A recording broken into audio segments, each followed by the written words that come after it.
Okay, so I've got a question for you to start with, which means we're actually going to start with a blank bit in the video. Example 1, I'd like you to see if you can solve those two exponential equations for me, please.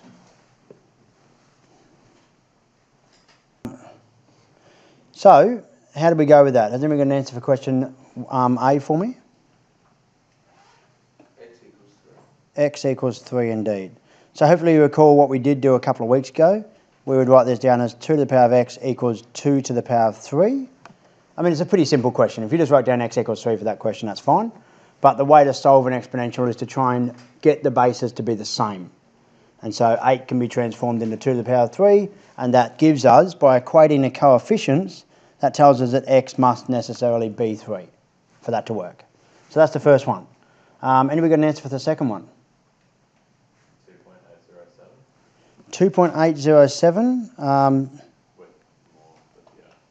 So either Baxter is knows logs or knows how to use this solve function, or is just extremely good at estimating answers. That could be the way. And you could do this by trial and error. So we already know, because of A, that x to the power of 3 is 8. So 2 to the power of what equals 7. It's going to be a bit less than 3, but 2 squared is 4, so it's going to be more than 2.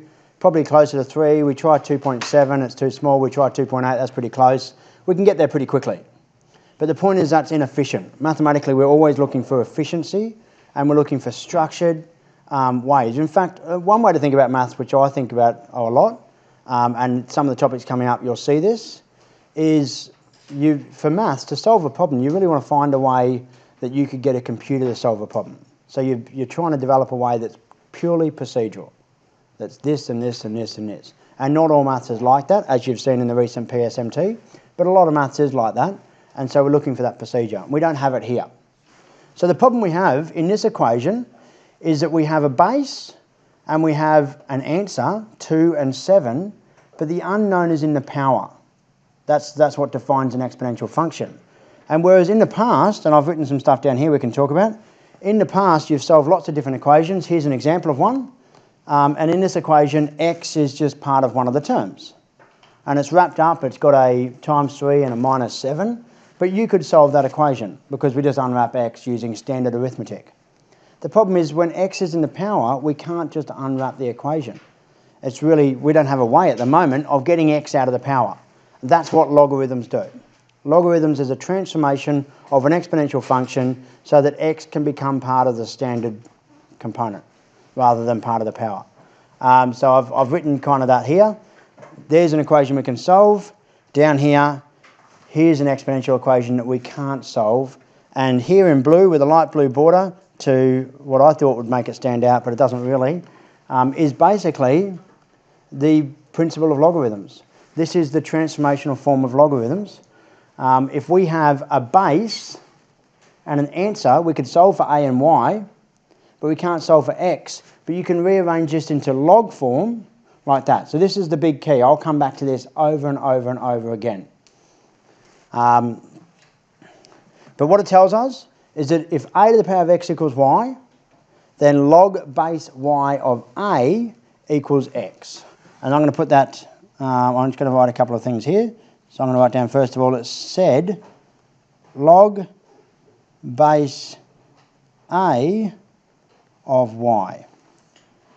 So a is the base of that log. And you'll notice here that a was the base of our exponential. So that transcends across. A is now the bit that's in the imaginary section, in that bit that's really hard to deal with. It's inside the log. It's the base. It's not even the y, which is kind of inside the log but unwrappable. The a is in the base. So that's the hard bit now. The y is the subject of the log. I won't use that colour. And the x, which was the index, is now just the standalone value. So it was the index or the power. Now we've got x by itself. Remember, that's the whole point of solving an equation. We're trying to unwrap or use arithmetic to get the unknown value by itself. And so in this case, we can transfer from an exponential to a log and it gets x by itself. But it's pretty abstract at the moment, but let me show you this in practice with a couple of questions. Here's our first one, which Baxter's already given us the answer to. And I've written here in orange how to use your calculator to do logs. You can rearrange this first one. 2 to the power of x equals 7. You can write as log base 2 of 7 equals x. And so if you can work out log base 2 of 7, you will get our x value. And to do that, we go into our run matrix screen. We choose options, calculate. We have to move across to the next set of options here. So that's our F6, and then log A of B. And that will set up on your screen so you can choose your A and B.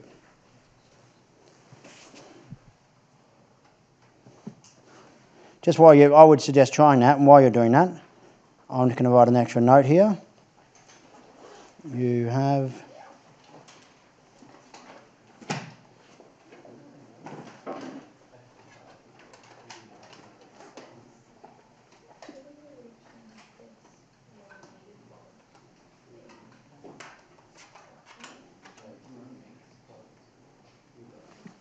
so just an additional note in red there. On your main calculator, you have 2 buttons. So it's the 4th row down next to the variable button, which is x theta t. You've got a log button, and that means log base 10.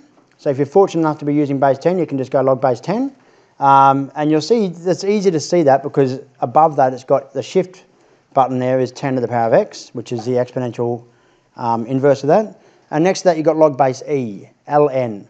E is called the natural number. Ln is the natural log, but it actually stands for something in French, so it's log natural, and so that's why it's Ln. And then that's e to the power of x. You don't know what e is, and I will talk to you about it, but not yet. So e is a special number, but to understand why e is a special number, we need to delve into some calculus first to see that. Chris? What is the natural log? The natural log is log base e. E is a special number that has really special properties in calculus, but I'm not going to go into it too much yet because we haven't done calculus yet. Is that all right? So, yeah, I mean, you won't use that now. You won't use it for the next 3 or 4 months, but after that you might use it a fair bit. Okay? But you're fortunate. On the old calculators, on the old scientific calculators, you don't have a log A B button. You don't have this button. So we had to learn change of base, which I'll probably show you anyway, which means you can solve any log base 2 of 7 using log base 10. And it's a pretty easy transformation, but you don't even need to do that in your calculator because you've got this log base A of B. So you can transcend that across quite easily.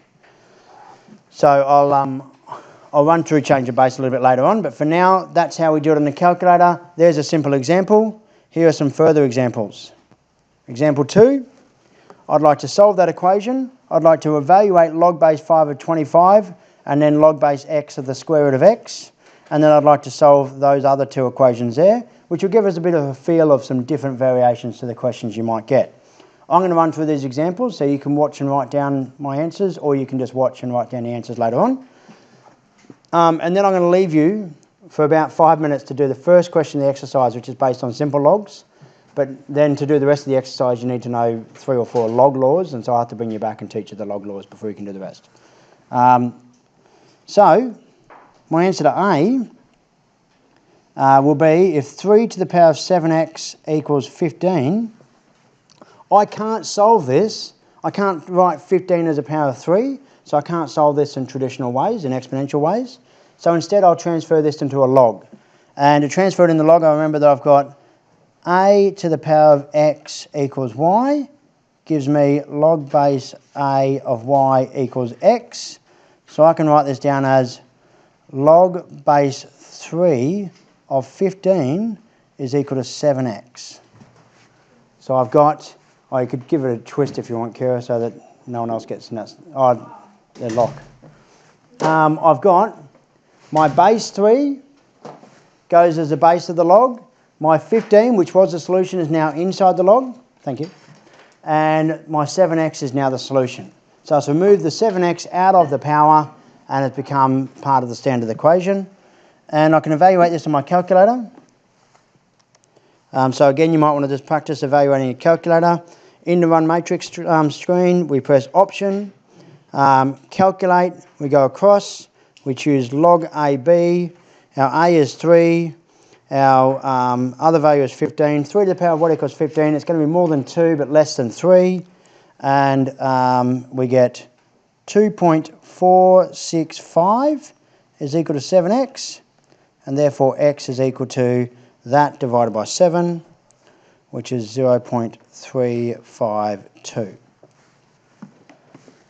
So that's just our simple log rearrangement.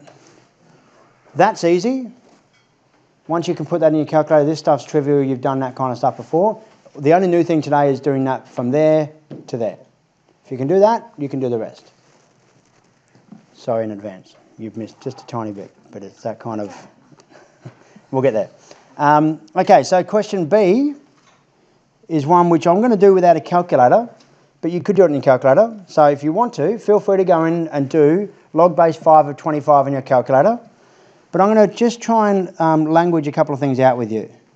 Log base 5 of 25 equals what? If I just go back up really quickly, and I want your answer in a second, Chris. Just going to go back up really quickly to our original rearrangement here. A to the power of x equals y was our original exponential. A to the power of what equals y. That's what the log form is saying to us. The base to the power of our answer is equal to y. So I can, and I encourage you to do this, I can transform this back into an exponential, set up a variable as my answer, transform back into an exponential. I'll show you that in a second. But this is actually a pretty easy question. 5 to the power of what equals 25? Chris? 2. So the answer is 2. And that's all you need to do. The long form of this would be, if you understand that x is the unknown, the thing we need to find is not actually in the log, well then we could actually rearrange this if we wanted to and do some evaluation there because it's a simpler question. So this becomes 5 to the power of x equals 25, which is 5 to the power of x equals 5 squared, and therefore x equals 2. There's another way of doing it. But you don't really need that anymore. If you get log base 5 of 25, it's 5 to the power of what equals 25, and if you know that's 2, great. If it was 5 to the power of what equals 27, well, that's an irrational answer. You're going to have to go to your calculator for that. Okay? But look for the shortcut ones, particularly early in this first exercise, and particularly in the simple familiar in the exam. Remember, your exam you're heading towards has a tech-free and a tech-active component. We won't expect you to work out log base 5 of 27 in the tech-free, but we could ask you log base 5 of 25. We could ask you that because that's doable without a calculator. So practice those and get used to them. That's B part 1. And part 2 is purely algebraic. Log base x of the square root of x. Does anybody know what that is? X to the power of what equals the square root of x? That's what it's asking. The answer is a half. That's right. So I could rewrite this now as log base x of x to the power of a half. And we're saying, again, I could transfer this into an exponential form if I wanted to, but we're saying x to the power of what equals x to the power of a half, and hopefully you can see that that is a half. If you got that in the exam, say you had this in a technology exam and you didn't know how to do it, what could you do?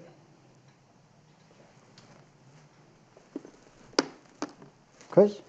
Put it back into its original form. You could definitely put it back into its original form. That would definitely help because that would put it into, you'd have to write down, like you'd have to say log base square root of x equals y. You'd have to introduce another variable, and that will give you x to the power of y equals the square root of x. But I suspect some people, if they can't do the first log question, might struggle a bit with that as well.